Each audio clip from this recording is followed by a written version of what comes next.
여러분, 안녕하세요. 한 해가 저물어가고 이제 곧 새해가 다가옵니다. 새해를 맞이하는 마음, 설레기도 하지만 한편으로는 막연하기도 하시죠. 올해도 그냥 지나가는 거 아닐까? 특별한 일 없이 그저 그렇게 보내는 거 아닐까? 이런 생각하시는 분들 계실 겁니다. 하지만 오늘 이 영상을 보시는 여러분은 다릅니다. 왜냐하면 오늘 제가 여러분께 새해를 완전히 바꿀 수 있는 구체적이고 실천 가능한 7가지를 알려드릴 거니까요. 이건 그냥 추상적인 조언이 아닙니다. 실제로 많은 60대 어르신들이 실천해서 삶이 달라진 것들이에요. 어렵지 않습니다. 거창하지도 않습니다. 누구나 할 수 있는 것들이에요. 하지만 이것들을 실천하시면 여러분의 새해는 분명 달라질 겁니다. 더 건강하고, 더 행복하고, 더 의미 있는 한 해가 될 거예요. 그럼 지금부터 천천히 하나하나 함께 알아볼까요? 준비되셨나요? 그럼 시작하겠습니다. 새해 첫 번째로 꼭 하셔야 할 일은 바로 건강 챙기기입니다. 건강은 최고의 재산이다. 이 말 정말 맞는 말입니다. 젊었을 때는 잘 몰랐어요. 밤새 일해도 괜찮고 아파도 참고 버티고 무리해도 금방 회복되고. 그런데 60대가 되면 완전히 다릅니다. 건강이 곧 삶의 질을 좌우합니다. 아무리 돈이 많아도 건강하지 않으면 아무 소용이 없습니다. 맛있는 것도 못 먹고 가고 싶은 곳도 못 가고 하고 싶은 것도 못 하게 되죠. 그래서 새해가 시작되면 가장 먼저 하실 일은 바로 병원 예약입니다. 정기 건강 검진 절대 미루지 마세요. 위 내시경, 대장 내시경, 혈액 검사, 소변 검사, 심전도, 폐 검사 이런 것들 말이에요. 귀찮은데 별일 없을 거야. 작년에 했는데 올해도 해야 해. 이렇게 생각하시는 분들 많으시죠? 그런데 그게 위험합니다. 60대가 되면 몸이 급격하게 변합니다. 작년에 괜찮았던 게 올해는 문제가 생길 수 있어요. 특히 암 같은 경우는 조기 발견이 정말 중요합니다. 일기에 발견하면 완치율이 90% 이상이에요. 그런데 3기, 4기로 넘어가면 치료도 힘들고 완치도 어렵습니다. 그러니까 검진 꼭 받으세요. 귀찮아도 무섭기도 하지만 꼭 받으셔야 합니다. 조기 발견이 최고의 치료입니다. 그리고 검진 결과가 나오면 의사 선생님 말씀 잘 들으세요. 혈압이 높으니 약 드세요. 혈당이 높으니 식이 조절하세요. 콜레스테롤이 높으니 운동하세요. 이런 말씀 들으면 꼭 실천하셔야 해요. 나는 괜찮아. 약 먹기 싫어. 이러시면 안 됩니다. 의사 선생님이 괜히 하는 말이 아니에요. 그리고 운동 습관도 꼭 만드셔야 해요. 거창한 거 아니에요. 헬스장 갈 필요도 없어요. 매일 30분만 걸으세요. 그게 전부입니다. 아침 산책이든 저녁 산책이든 상관없습니다. 집 근처 공원이든 아파트 단지든 어디든 좋아요. 걷기는 가장 완벽한 운동입니다. 관절에도 무리가 없고 심폐기능도 좋아지고 혈압도 내려가고 당뇨 예방에도 좋고 우울증 예방에도 효과가 있어요. 그리고 걷다 보면 햇빛도 쬐게 되는데 이게 비타민 D 합성에 도움이 됩니다. 비타민 D는 뼈 건강에 정말 중요해요. 날씨가 추운데 무릎이 아픈데 변명하지 마세요. 추우면 따뜻하게 입고 나가시고 무릎이 아프면 천천히 걸으세요. 안 걷는 것보다는 조금이라도 걷는 게 100배 낫습니다. 나이 들면 쉬어야지. 절대 그렇게 생각하지 마세요. 나이 들수록 움직여야 합니다. 움직이지 않으면 몸이 더 빨리 늙습니다. 근육이 빠지고 관절이 굳고 기력이 떨어집니다. 그러면 악순환이 시작돼요. 몸이 불편하니까 더 안 움직이고 안 움직이니까 더 불편해지고 매일 30분 걷기 이거 하나만큼은 꼭 지키세요. 처음에는 힘들 수 있어요. 그런데 일주일, 2주일, 한 달 계속 하다 보면 몸이 가벼워지는 게 느껴집니다. 잠도 잘 오고 소화도 잘 되고 기분도 좋아져요. 히포크라테스는 이렇게 말했습니다. 걷기는 최고의 약이다. 정말 맞는 말입니다. 약보다 운동이 더 좋은 약이에요. 여러분의 건강은 여러분이 지키는 겁니다. 의사도 자녀도 아무도 대신 지켜줄 수 없어요. 새해 첫날부터 건강검진 예약하시고 매일 30분 걷기 시작하세요. 이것만 해도 여러분의 한 해는 달라집니다. 두 번째로 꼭 하셔야 할 일은 재정 점검입니다. 준비된 노년이 행복한 노년이다. 이 말 정말 명심하셔야 합니다. 60대는 이제 본격적인 노후를 준비해야 하는 시기입니다. 아직 일도 하는데 무슨 노후? 그렇게 생각하실 수도 있어요. 그런데 70대, 80대가 되면 일하기 힘듭니다.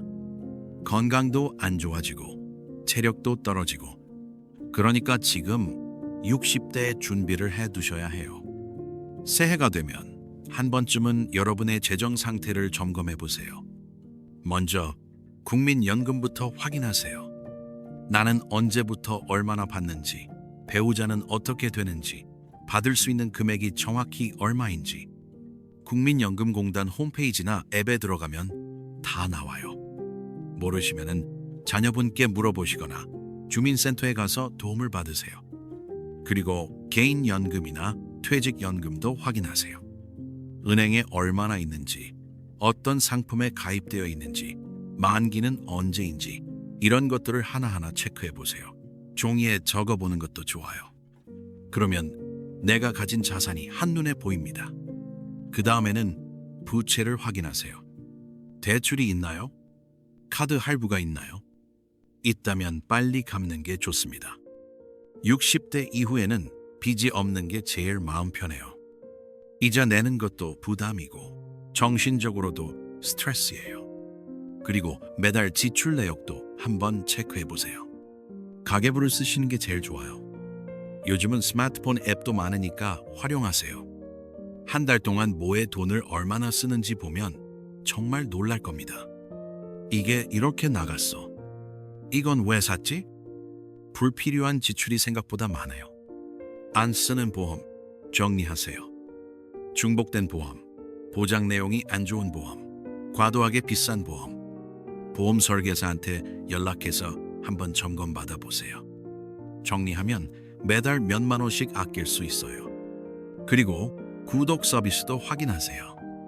넷플릭스, 유튜브 프리미엄, 신문 구독 이런 것들 안 보는데 돈만 나가는 것 있으면 해지하세요.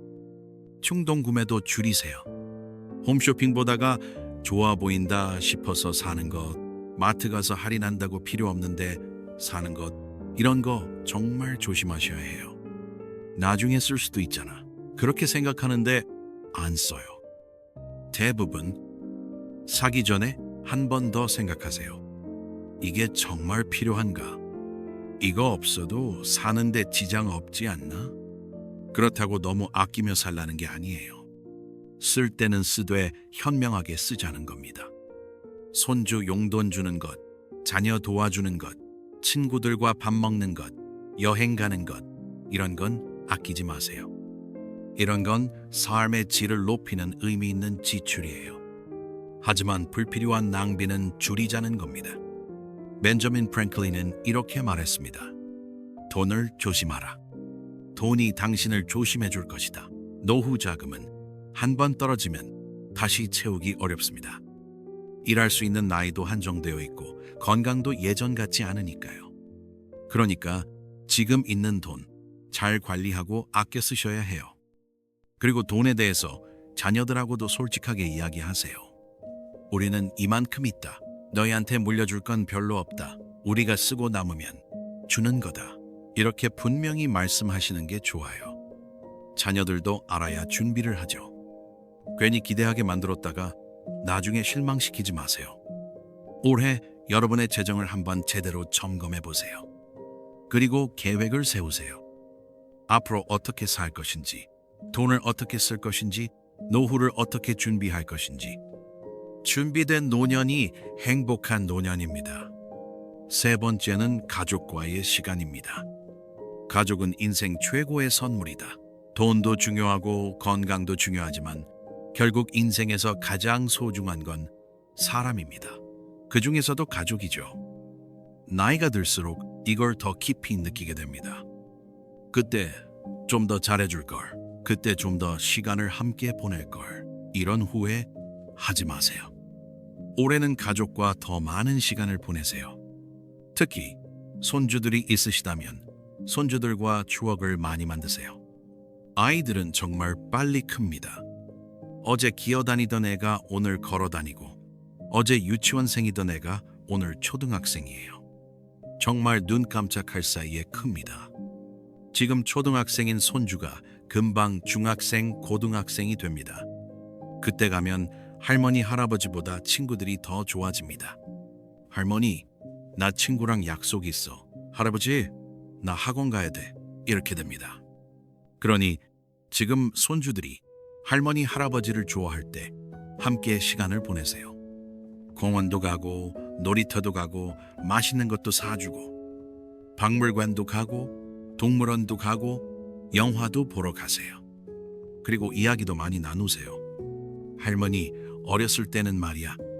할아버지가 너 나이 때는, 이런 이야기들 손주들이 좋아합니다. 그 시간들이 손주들 기억에 평생 남습니다. 나중에 손주들이 커서 어른이 되면 우리 할머니, 할아버지 정말 좋으셨어. 이렇게 기억할 겁니다. 그게 얼마나 행복한 일인지 아세요? 그리고 자녀들하고도 대화를 많이 하세요.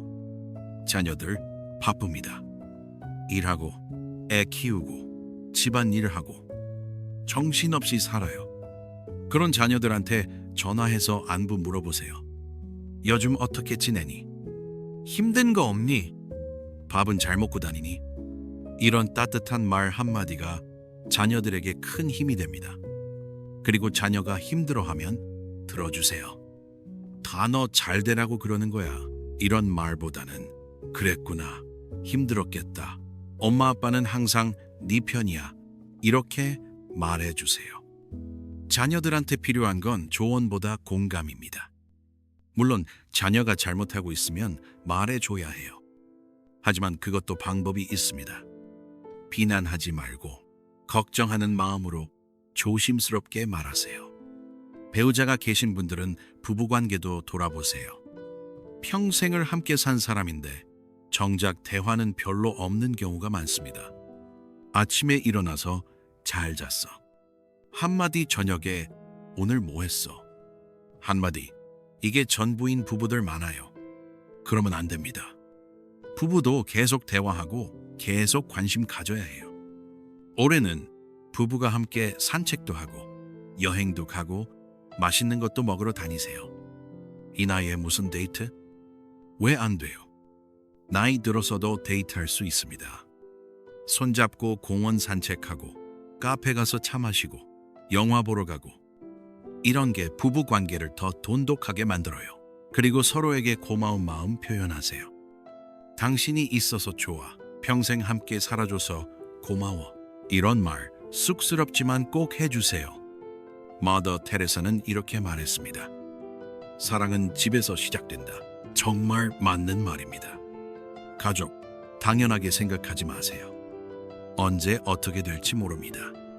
건강할 때, 함께 있을 수 있을 때 더 많이 사랑하고 더 많이 시간 보내세요.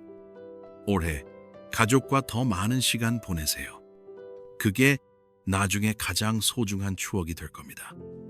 네 번째는 새로운 배움입니다. 배움에는 나이가 없다. 이 말 꼭 기억하세요. 60대라고 해서 배움을 멈추면 안 됩니다. 오히려 이제부터가 진짜 배움의 시간입니다. 젊었을 때는 먹고 살기 바빴잖아요. 아침부터 저녁까지 일하고 집안일하고 애 키우고 하고 싶은 거 많았지만 할 수가 없었어요. 시간도 없고 돈도 없고 여유도 없었습니다. 그런데 이제는 다릅니다. 자녀들도 다 컸고 시간도 생기고 여유도 조금 생겼어요. 이제는 진짜 하고 싶었던 공부를 할 때입니다. 올해는 새로운 것 하나 배워보세요. 뭐든 좋습니다. 스마트폰 제대로 사용하는 법, 사진 찍는 법, 그림 그리기, 서예, 악기 연주, 외국어, 컴퓨터, 뭐든지 다 좋아요. 이 나이에 무슨 과학? 절대 그렇게 생각하지 마세요. 나이는 핑계가 될 수 없습니다. 일본에는 70대에 컴퓨터를 배워서 앱을 만든 할머니도 있습니다. 80대에 그림을 시작해서 유명한 화가가 된 분도 있어요. 90대에 대학에 입학한 분도 있고요. 나이는 숫자일 뿐입니다. 배우고 싶은 마음만 있으면 됩니다. 주민센터나 평생교육원에 가면 무료로 배울 수 있는 프로그램이 많아요. 노인복지관에도 좋은 프로그램 많습니다. 스마트폰 교실, 컴퓨터 교실, 서예 교실, 요가 교실, 가요 교실, 댄스 교실, 요리 교실. 정말 다양해요. 용기 내서 한번 가보세요. 처음에는 낯설고 어색할 수 있어요. 그런데 몇 번 가다 보면 익숙해집니다. 그리고 거기서 새로운 친구도 만날 수 있어요. 같은 걸 배우는 사람들끼리는 금방 친해집니다. 새로운 걸 배우면 뇌도 젊어집니다. 치매 예방에도 정말 좋아요. 뇌를 계속 쓰면 뇌가 늙지 않습니다. 반대로 아무것도 안 하고 TV만 보고 있으면 뇌가 빨리 늙습니다. 그러니까 계속 배우고 계속 공부하세요. 그리고 무엇보다 재미있습니다. 새로운 걸 배우는 건 즐거운 일이에요. 아, 이렇게 하는 거구나. 오, 나도 할 수 있네. 이런 걸 느낄 때마다 뿌듯하고 행복합니다. 특히 스마트폰은 꼭 배우세요. 요즘 세상은 스마트폰 없이는 살기 힘듭니다. 은행 업무도 스마트폰으로 하고, 예약도 스마트폰으로 하고, 쇼핑도 스마트폰으로 합니다. 손주들과 영상통화도 스마트폰으로 하고요. 그러니까 스마트폰 제대로 배워두시면 정말 편해요. 주민센터나 휴대폰 대리점에서 무료로 가르쳐주는 곳 많으니까 찾아보세요. 공자는 이렇게 말했습니다. 배우고 때때로 익히면 또한 기쁘지 아니한가. 정말 그렇습니다. 배우는 건 즐거운 일입니다. 나이와 상관없이요. 올해 새로운 배움에 도전해 보세요. 여러분의 삶이 더 풍요로워질 겁니다. 5번째는 집안 정리입니다. 비워야 채워진다. 이 말 정말 중요합니다. 60대가 되면 집에 물건이 정말 많습니다. 수십 년 살면서 쌓인 것들이에요. 옷장을 열어보세요. 안 입는 옷이 얼마나 많은지. 5년, 10년 동안 한 번도 안 입은 옷들. 언젠가 입을 수도 있잖아. 안 입습니다. 그냥 버리세요. 주방 찬장도 열어보세요. 그릇이 얼마나 많은지. 손님 올 때 쓴다고 모아둔 그릇들. 몇 년에 한 번 쓸까 말까 한 것들. 안 쓰는 조리도구, 안 쓰는 전기밥솥, 안 쓰는 믹서기. 다 정리하세요. 창고나 베란다도 마찬가지예요. 나중에 쓸 수도 있어서 모아둔 것들, 박스, 종이가방, 비닐봉투, 헌옷, 고장난 물건들. 올해는 이것들을 과감하게 정리하세요. 아까운데 나중에 쓸 수도 있는데. 그렇게 생각하시겠지만 10년 동안 안 쓴 물건은 앞으로도 안 씁니다. 단언컨대 안 써요. 그냥 공간만 차지하고 있는 겁니다. 버리세요. 과감하게 버리세요.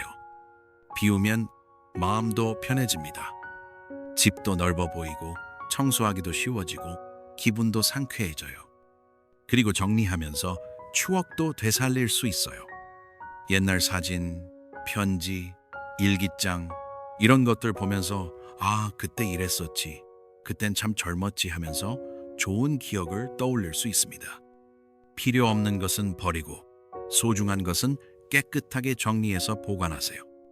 사진 같은 건 앨범에 잘 정리해 두면 나중에 자녀들이나 손주들한테 보여줄 수도 있어요. 그리고 정리하면서 물건의 가치도 다시 생각해 보세요. 이게 왜 필요했지? 이걸 왜 샀지? 그러면 앞으로는 불필요한 물건을 안 사게 됩니다. 미니멀 라이프, 단순한 삶. 이게 60대 이후의 삶에는 정말 중요합니다. 물건이 많으면 관리하기도 힘들고 청소하기도 힘들고 찾기도 힘들어요. 그런데 물건이 적으면 다 편합니다. 필요한 것만 딱 있으면 돼요. 소로는 이렇게 말했습니다. 단순하게 살아라.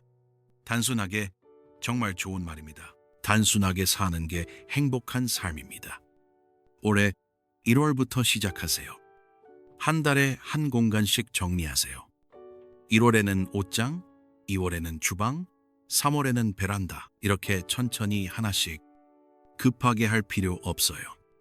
천천히 하나씩 꾸준히 하세요. 그리고 정리한 물건 중에 쓸만한 건 나눔해도 좋아요. 주민센터나 복지관에 기증하면 필요한 사람이 잘 쓸 수 있어요. 그렇게 하면 마음도 뿌듯하고요. 집안 정리 꼭 하세요. 여러분의 집과 마음이 훨씬 가벼워질 겁니다. 6번째는 친구입니다. 친구는 인생의 보석이다. 나이가 들수록 친구가 정말 소중합니다. 가족도 중요하지만 친구는 또 다른 의미로 소중해요. 가족은 혈연으로 맺어진 관계지만 친구는 마음으로 맺어진 관계잖아요. 같은 시대를 살아온 사람들, 비슷한 경험을 한 사람들, 비슷한 추억을 가진 사람들, 서로의 마음을 이해할 수 있는 사람들. 그게 바로 친구입니다. 어렸을 때부터 알고 지낸 친구, 젊었을 때 직장에서 만난 친구, 동네에서 만난 친구, 취미생활하면서 만난 친구, 다 소중합니다. 그런데 나이가 들면 친구가 점점 줄어듭니다. 이사 가고 바빠지고 건강이 안 좋아지고 그러다 보면 자연스럽게 연락이 뜸해져요. 그러면 안 됩니다. 올해는 친구들과 더 자주 만나세요. 한 달에 한 번이라도 정기적으로 만나는 모임을 만드세요. 우리 매달 셋째 주 화요일에 만나자. 이렇게 정해놓으면 좋아요. 그러면 그날이 기다려집니다. 다음 주에 친구들 만난다. 생각만 해도 기분이 좋아요. 만나서 밥도 먹고 차도 마시고 수다도 떨고 그런 시간이 삶의 활력이 됩니다. 친구들과 이야기하다 보면 웃음도 나고 스트레스도 풀리고 기분도 좋아져요. 그리고 서로 정보도 나눌 수 있어요. 여기 병원 좋더라. 저기 식당 맛있더라. 이런 프로그램 있더라. 이런 유용한 정보들. 멀리 사는 친구에게는 전화라도 하세요. 잘 지내지? 건강은 어때? 우리 언제 한번 보자. 이런 안부 한마디가 친구에게 큰 위로가 됩니다. 요즘은 영상통화도 쉽게 할 수 있잖아요. 카카오톡으로 영상통화하면 얼굴 보면서 이야기할 수 있어요. 그것도 좋습니다. 나이 들면 외로워지기 쉽습니다. 자녀들은 바쁘고 손주들도 학교 가고 학원 가고 배우자와 단둘이 있으면 답답하기도 하고 그럴 때 친구가 있으면 외롭지 않습니다. 함께 웃고 함께 이야기 나누고 함께 나이 드는 친구. 그게 얼마나 소중한 존재인지 아시죠? 그리고 친구한테는 솔직해질 수 있어요. 가족한테는 말 못하는 고민도 친구한테는 털어놓을 수 있어요. 요즘 이런 게 힘들어. 사실은 이런 게 걱정이야. 이렇게 말하면 친구가 들어줍니다. 그리고 위로해주고 조언도 해주고 그게 큰 힘이 됩니다. 아리스토텔레스는 이렇게 말했습니다. 친구 없는 삶은 살 가치가 없다. 좀 극단적인 표현이지만 그만큼 친구가 중요하다는 뜻이에요. 올해 친구들에게 먼저 연락하세요. 우리 언제 만날까? 이렇게 먼저 연락하세요. 기다리지 말고 먼저 하세요. 그러면 친구도 기뻐합니다. 그리고 만나면 친구한테 잘해주세요. 돈을 많이 쓰라는 게 아니에요. 마음을 쓰라는 겁니다. 고마워. 네가 있어서 좋아. 오래오래 건강하게 지내자. 이런 따뜻한 말 한마디. 그게 친구 관계를 더 돈독하게 만듭니다. 친구는 인생의 보석입니다. 소중히 여기세요. 마지막 7번째는 감사일기입니다. 감사가 행복을 만든다. 이 말 정말 과학적으로도 증명된 사실입니다. 감사하는 마음을 가지면 뇌에서 행복 호르몬이 나옵니다. 세로토닌이랑 도파민이라는 호르몬이에요. 이게 나오면 기분이 좋아지고 행복해집니다. 우울증도 줄어들고 면역력도 좋아지고 스트레스도 줄어들어요. 그래서 전 세계 심리학자들이 추천하는 게 바로 감사 일기입니다. 새해 첫날부터 시작해 보세요. 매일 저녁 잠들기 전에 노트에 간단히 적는 겁니다. 오늘 감사한 일 3가지. 정말 간단한 것들이어도 됩니다. 거창할 필요 없어요. 아침에 햇살이 따뜻했다. 점심에 먹은 된장찌개가 맛있었다. 손주가 전화해서 할머니 사랑한다고 했다. 오늘 산책하는데 날씨가 좋았다. 친구한테서 안부 전화가 왔다. 저녁에 본 드라마가 재미있었다. 이런 작은 것들이요. 처음에는 어색할 수 있어요. 감사할 게 뭐가 있어? 매일 비슷비슷한데 하실 수도 있습니다. 그런데 매일 쓰다 보면 신기하게도 감사할 일이 보이기 시작합니다. 평소에는 당연하게 생각했던 것들이 사실은 얼마나 감사한 일인지 깨닫게 됩니다. 건강하게 아침에 눈을 뜬 것, 따뜻한 집이 있는 것, 먹을 음식이 있는 것, 사랑하는 가족이 있는 것, 친구가 있는 것, 걸을 수 있는 것, 볼 수 있고 들을 수 있는 것, 이 모든 게 감사한 일입니다. 당연한 게 아니에요. 세상에는 이런 것들도 누리지 못하는 사람들이 많습니다. 그러니까 우리는 감사해야 해요. 감사일기를 쓰면 생각도 긍정적으로 바뀝니다. 오늘도 별일 없는 하루였네. 이렇게 생각하는 대신 오늘도 감사한 일이 많았네. 이렇게 생각하게 됩니다. 같은 하루를 살아도 어떤 마음으로 사느냐에 따라 완전히 달라지는 거예요. 감사하는 마음으로 살면 행복하고 불평하는 마음으로 살면 불행합니다. 같은 상황인데도요. 그러니까 마음을 바꾸면 인생이 바뀝니다. 감사 일기를 1년 동안 쓰면 여러분의 삶이 정말 달라집니다.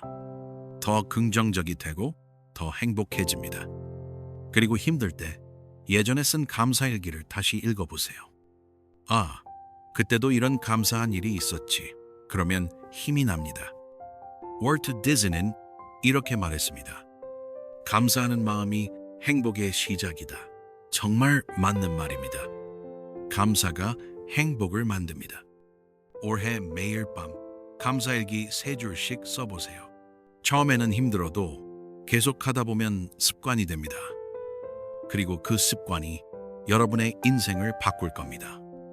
여러분, 오늘 말씀드린 7가지 다시 한번 천천히 정리해 드릴게요. 첫 번째, 건강검진과 운동습관 만들기. 건강은 최고의 재산입니다. 검진 받으시고 매일 30분씩 걸으세요. 두 번째, 재정 점검과 노후 자금 정리. 준비된 노년이 행복한 노년입니다. 재정 상태 확인하시고 계획 세우세요. 세 번째, 가족과의 소중한 시간 만들기. 가족은 인생 최고의 선물입니다. 손주들, 자녀들, 배우자와 더 많은 시간 보내세요. 네 번째, 새로운 배움 시작하기. 배움에는 나이가 없습니다. 하고 싶었던 거 배우세요. 지금이라도 늦지 않았습니다. 다섯 번째, 집안 정리와 단순한 삶. 비워야 채워집니다. 불필요한 물건 정리하고 단순하게 사세요. 여섯 번째, 친구 관계 돈독히 하기. 친구는 인생의 보석입니다. 자주 만나고 자주 연락하세요. 일곱 번째, 감사 일기 쓰기. 감사가 행복을 만듭니다. 매일 밤 감사한 일 3가지씩 적어보세요. 이 7가지입니다. 한 번에 다 하려고 하면 부담스러울 수 있어요. 하나씩 천천히 시작하세요. 1월에 하나, 2월에 하나, 이렇게. 중요한 건 시작하는 겁니다. 완벽하게 하려고 하지 마세요. 조금씩이라도 하는 게 중요해요. 새해는 여러분께 새로운 기회입니다. 새로운 시작입니다. 더 건강하고 더 행복하게 사실 수 있는 1년. 오늘 말씀드린 것들을 하나씩 실천하시면 분명 한 해를 마무리할 때 올해는 정말 잘 살았다 후회 없는 한 해였다. 행복한 한 해였다. 이렇게 뿌듯하게 마무리하실 수 있을 겁니다. 여러분 모두 건강하시고 행복하세요. 늘 응원하겠습니다. 지금까지 함께 해주셔서 진심으로 감사합니다. 새해 복 많이 받으세요.